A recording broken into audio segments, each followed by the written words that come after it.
I guess I'm gonna go ahead and get started here. And Ned, if you need any technical support, just go ahead and let us know. But you are unmuted right now. Well, I can't even mute it. Yeah, I'm wondering if maybe if you're able to pop out and hop back into our call, sometimes that helps clear the issues.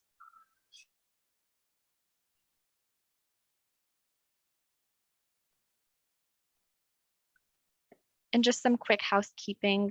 If you all can remember to speak slowly and then also introduce yourself, just by saying like, this is Stephanie, as you're about to make a statement or ask a question, as that helps with our interpretation. And Douglas, I'm seeing it in the chat. Is there a loud echo? I'm wondering if you have multiple devices on. You might have to mute one of those and turn off the volume on one of them as well.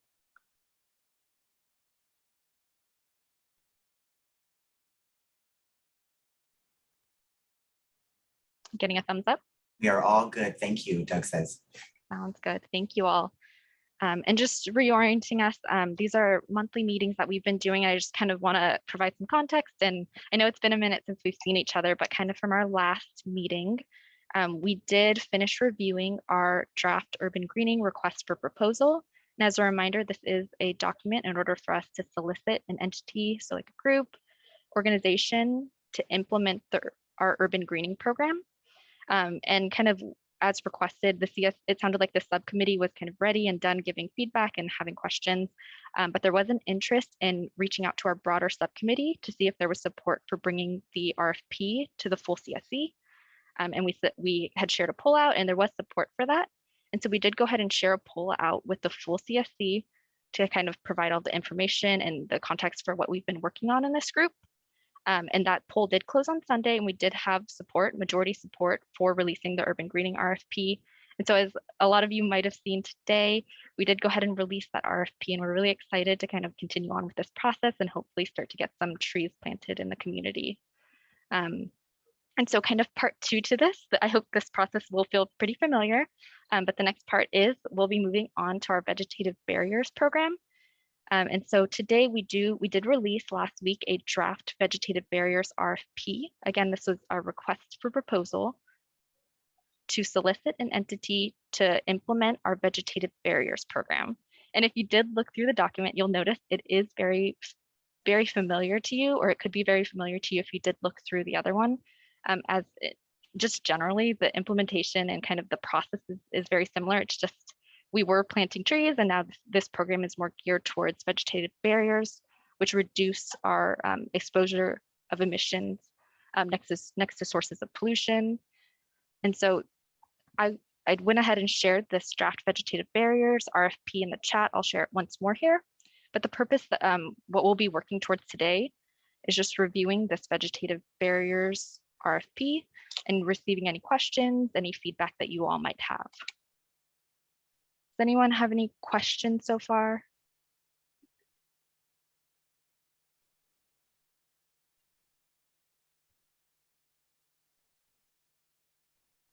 Oh, cool. I'm not seeing any questions here, and I'm not sure, Kat, Dave, if I'm forgetting anything, if y'all have any input. No, I guess before we start reviewing it, since it was published, I believe, last week, was there, and we did receive initial comment from Ned. I was just following up to see, was there any other comments, or did anyone submit anything that I may not have seen in terms of, our team might have seen in terms of questions or comments on the vegetative barriers RFP? No? Sorry. No, if not, that's fine. We can go through the RFP and talk about, like I said, Stephanie said as well, there are some similarities to it, to the urban greening program that's now launched. But yeah, if there's no other questions or comments, we can move forward if you like. Or Stephanie, did you have something else you needed to finalize? No, I think that was just a little bit of context for kind of, where we've been and where we're going to. And so I'll go ahead and pass it to David and Kat. And I think if there's no actual kind of questions and feedback at this moment directly from this, oh, and I see a hand. Go ahead, Mary. Hi, David. Could you highlight the the difference between the two besides a title? Sure, actually, Catherine has that available. Stephanie thought, and Catherine thought it might be a good idea to have. So can one of you share that? Yeah, I can go ahead and share that. And that's actually our exact goal today is we really do want to emphasize kind of there's many parts that will feel very similar. And Kat and David and I, we definitely want to walk us through kind of the parts that are actually different. And so I'll go ahead and share my screen right now.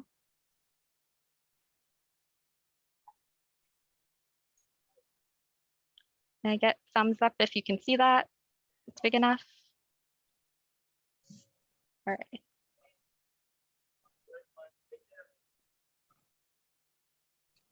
Awesome. And I'll go ahead and pass it either to Dave or Kat. Catherine, do you want to go ahead and just talk about the minor changes that we've made, or our initial changes to the RFP? Sure. So a lot of the information are very similar to what we had in the urban grading. We went through the document and highlighted several sections that were related to vegetative barriers. The background section, this one, we had a lot of language, which we talked about the vegetative barriers and their benefits. And in the next section is the qualitative benefits. This section we also made a few updates for the vegetative barriers. You can scroll down to the next sections. A lot of this information is very similar to urban regreening with the requirements, the funding that is available. It's also $1 million. The contract period, 10 years, is also very similar to what we had for urban regreening. The applicant eligibility, this section is very similar. We did add a new section, is under section 4. This one is about the air monitoring data. It was also in our plan, so we had included this part as part of the vegetative barriers RFP. Keep scrolling down. Under project eligibility, we had added the vegetative characteristics. This one would also pertain to vegetative barriers. And this section is more of plants that should be considered, but not necessarily required. But we did want to include that as part of this RFP. In section 4, we had added routine maintenance and rehabilitation projects. That was also in the plan.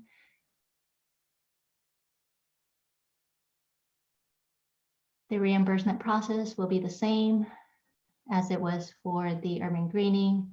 The project evaluation and scoring criteria section, the process will also be similar.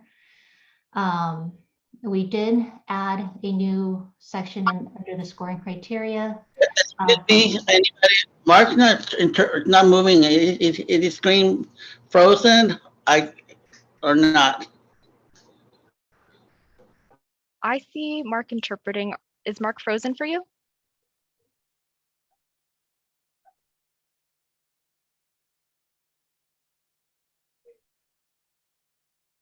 And Douglas, I can't hear you responding. This is Stephanie. Mark is moving for me. I see Mark interpreting. I got it. I see him now. He's kind of breaking up. So what I'm gonna restart my computer and start in. Okay, real quick. And Douglas, maybe as you join in, try camera off. I find that sometimes that helps when you see video freezing a little bit. Is for you to come in camera off and just with your audio. Okay, send me a new link or whatever you have, please. I'm gonna go ahead and do it right now. Thank you. Thanks, Douglas.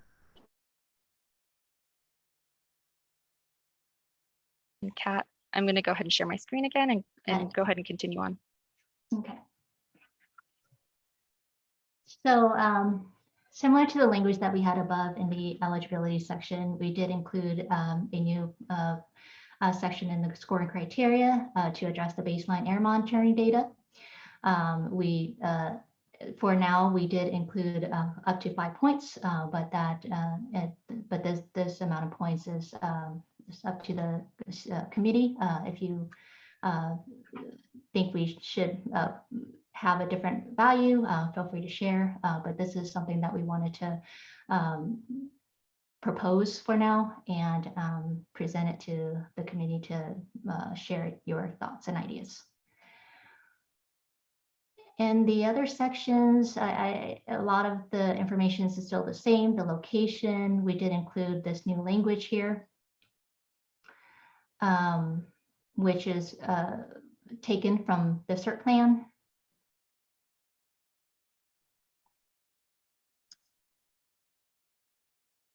And under emissions reductions, it would still be using the same tools similar to the urban greening RFP.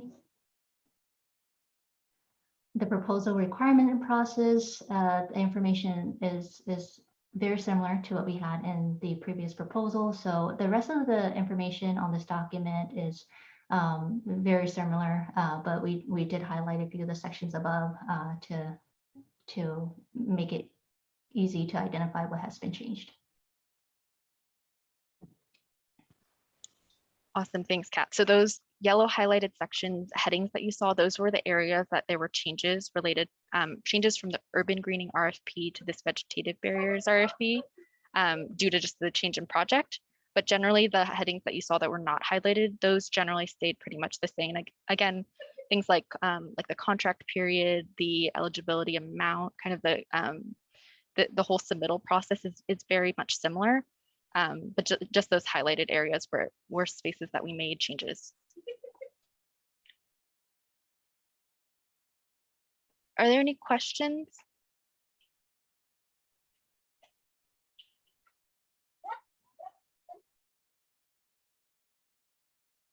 I'll go ahead and Do you have any contract already in line with that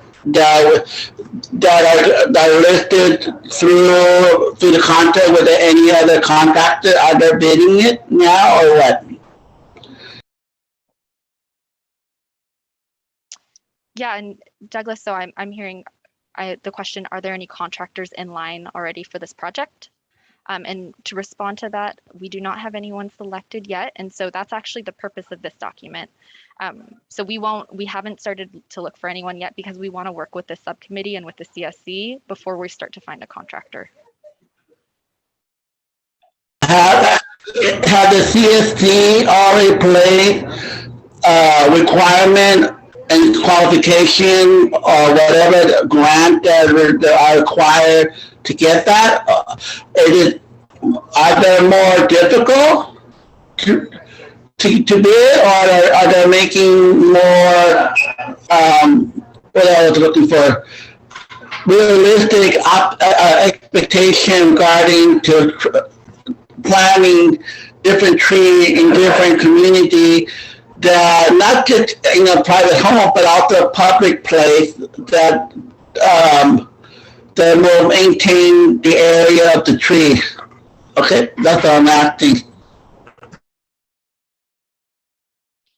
So I think I heard just maybe some thoughts around whether or not the CSC has kind of realistic ideas of what this vegetative barriers program, what it looks like in the community. And I will say, yeah, this is again the process we want to work on with the CSC in order to build a really strong set of guidelines for whoever wants to apply for this. We want to make sure these guidelines are what the subcommittee and the CSC is looking for generally.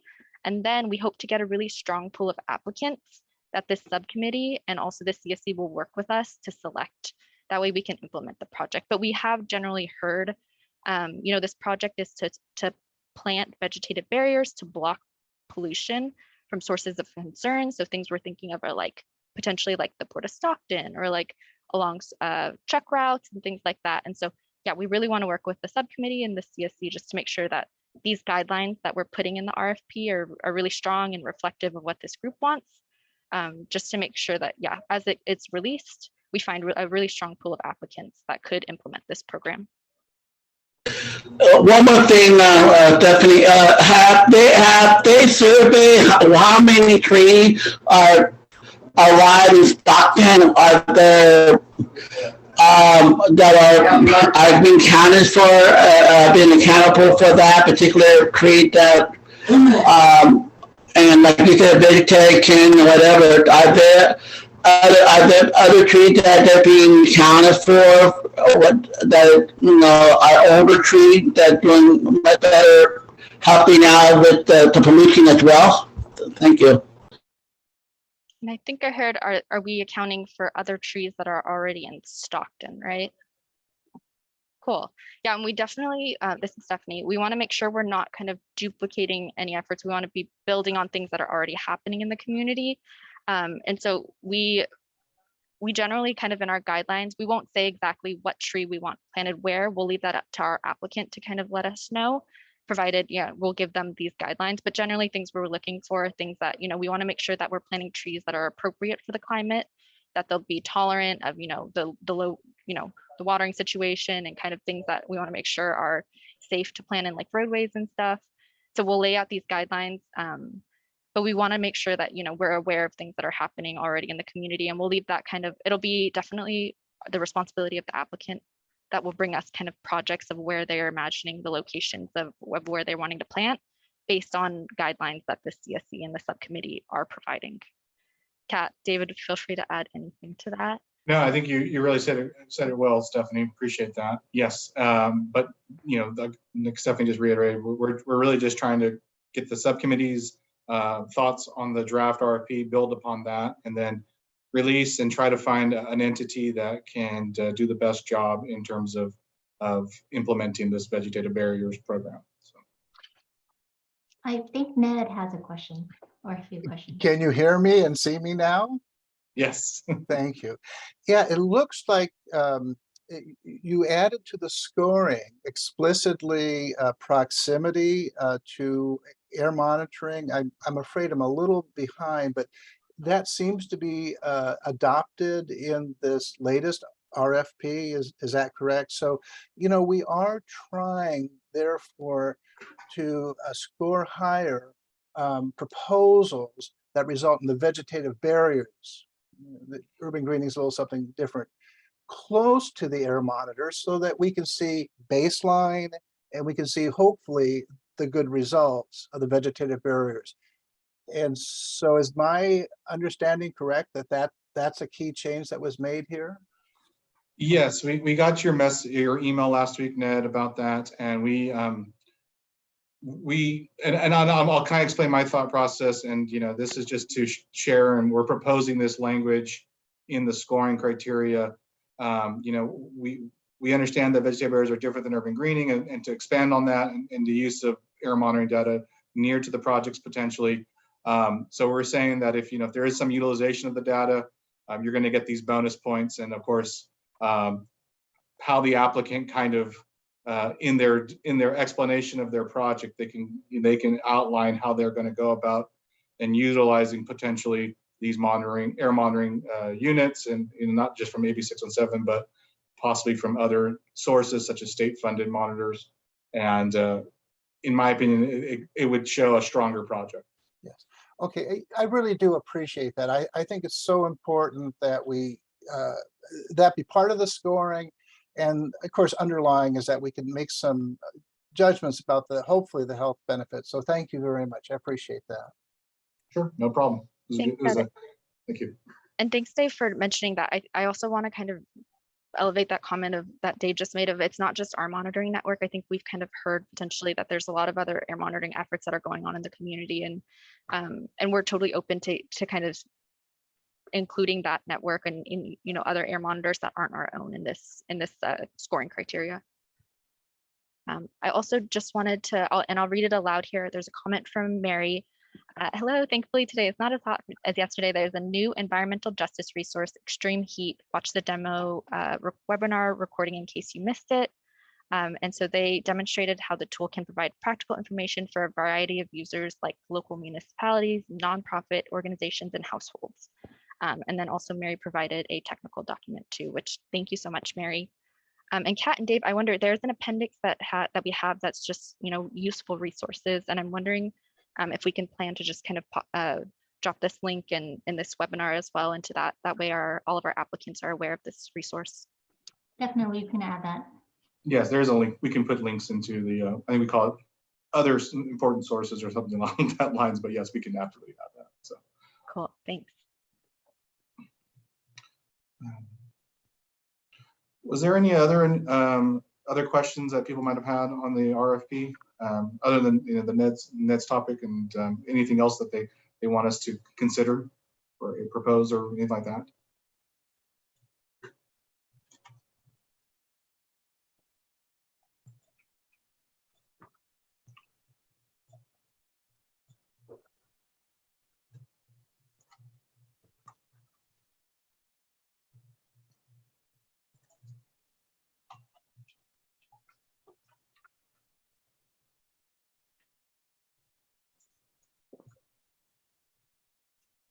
Not seeing any hand raised.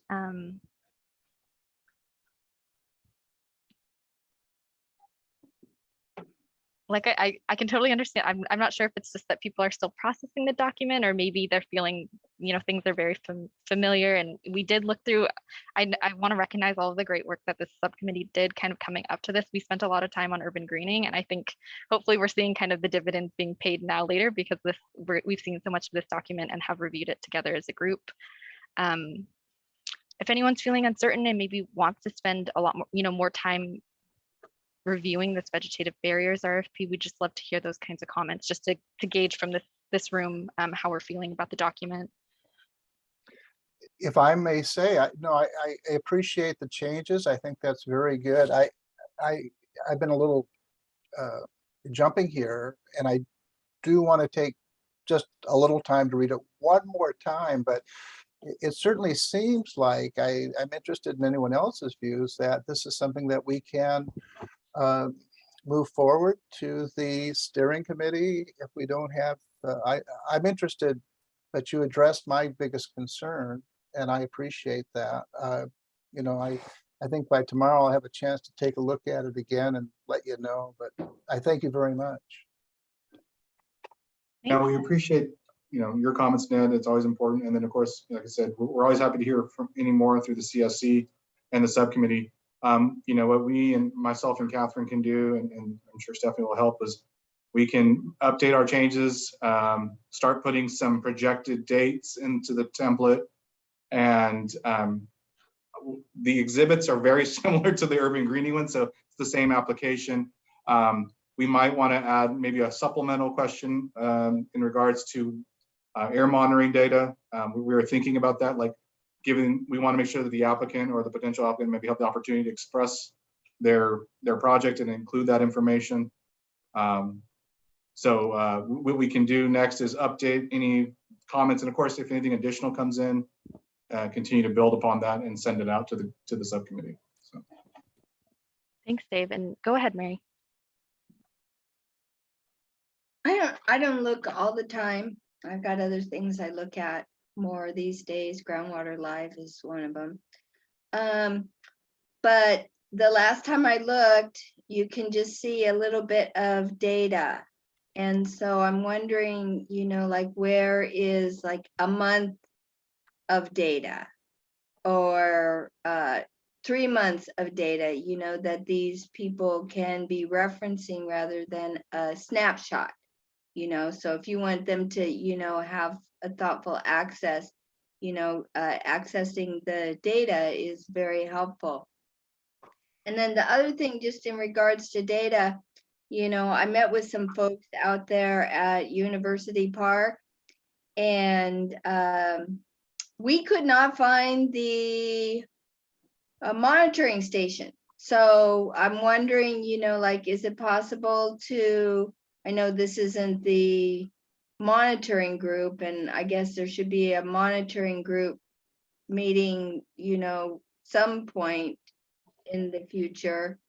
And, like where actually is it located? That's it for me. Thanks, Mary. I heard 2 comments here just about potentially providing access to more data. And we do have an archive, not downloadable archive data, but we do have an archive of monitoring data for the air monitors that we do have up on our website. And so we could point to that community air monitoring data. And I also heard a comment about University Park. I don't want to put Scott on blast because I know that it's not necessarily his point of reference, but I don't know if you know exactly where the University Park monitoring station is. I personally don't. I mean, I could certainly get an address, but I couldn't tell you specifically, like, is it on a roof, on a trailer? Is it kind of hidden behind a fence? You know, I couldn't tell you that kind of data, but I certainly could check with our monitoring group and get that information for you. Awesome. Thanks, Scott. And I appreciate the dog sitting on the left joining our meeting. She's very needy today for some reason. Oh.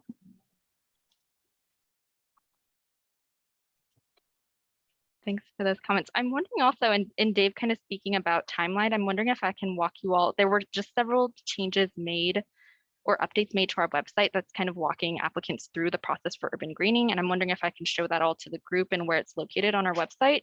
One, in case you have any tree friends out there that plan to attend, but just to give you also a preview of what the vegetative barriers timeline might look like. So I'm going to go ahead and share my screen.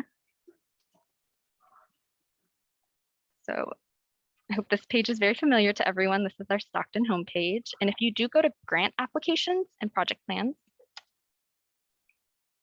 now that our solicitation is open, we have put this kind of card here to provide all of the information for anyone that is intending to apply. It has our final RFP. It has the application. It has the W-9 form, which is a part of the application process. It also has our boundary map so that there's no, the folks that are applying do know where our boundary is. And then we also, as you might recall from the RFP, there is also there's going to be an info session for anyone that plans to attend that may have any questions about the application process. Folks in this call are welcome to pop in, but the kind of the main intention will be for anyone that's applying to clarify any questions they may have about that process. And it'll be August 18th at 11. So this is kind of the process. The solicitation will be open starting today all the way until September 2nd at 5 p.m. And again, vegetative barriers is very similar. This whole process of kind of its release and kind of the timeline for the solicitation, the info session, and then later down the line, it was an RFP, but as you all might recall, we plan to have a scoring session with the subcommittee. Just as applicants are coming, when the applicants do come in, we plan to have a scoring session with the subcommittee to kind of gauge how the subcommittee is feeling about the applicants. So as a little preview, that's kind of the process for how vegetative barriers will work as well. And I'll drop a link into the chat as well, in case anyone wants to share this. And I'll also share in the chat, seeing lots of support for kind of monitoring with this project from Nate and Ned. Thanks. Thank you for the comments. Is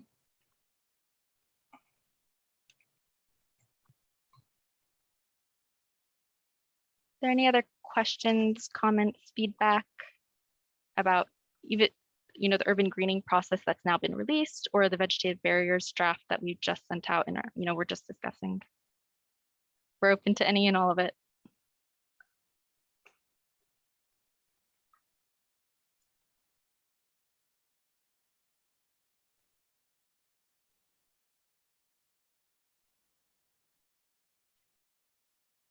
And thanks, Margot. I'm seeing your comment here that it looked thorough to you. I appreciate that.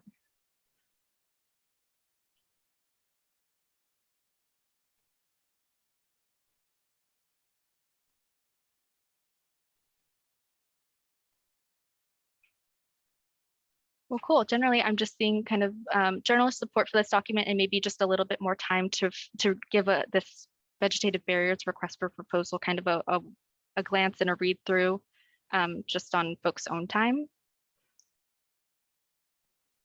If that's sounding good, can I get maybe a thumbs up from the group? If maybe we just want a little bit more time to review, but generally are feeling pretty good about what we're seeing. Maybe a thumbs down if that's not the case.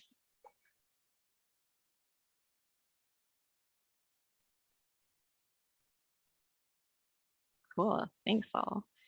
Ooh, and thank you, Scott. That was some quick intel. We have an address for the University Park Monitor in our chat.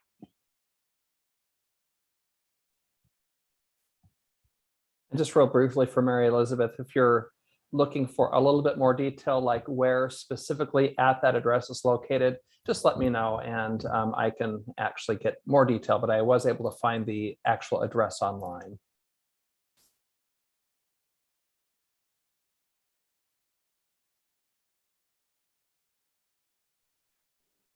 Thank you.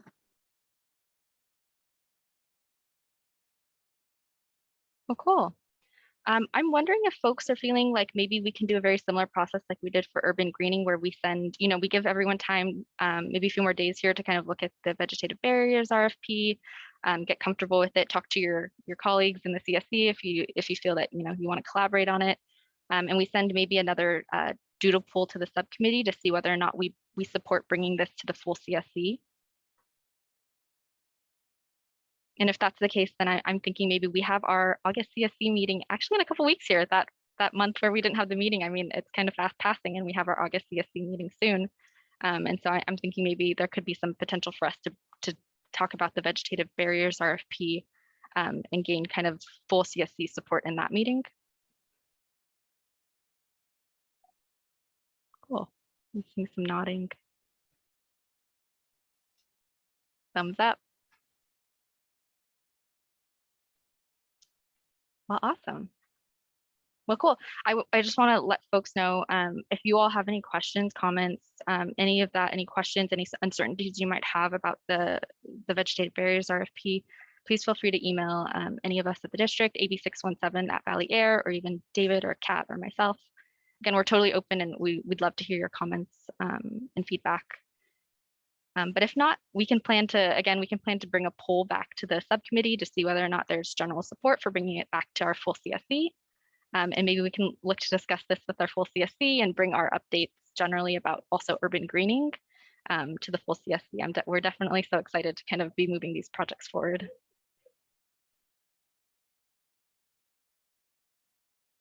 Awesome.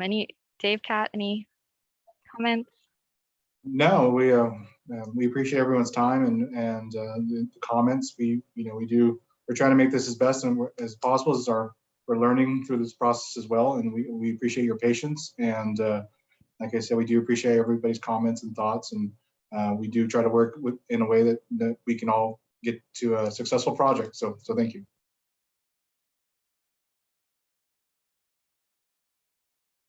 Well, awesome. We're going to stick around maybe for a few more minutes here for any questions you might have just about anything. But with that, we'll close out the meeting. Thank you all for joining and thanks for your time. Thank you. Thank you.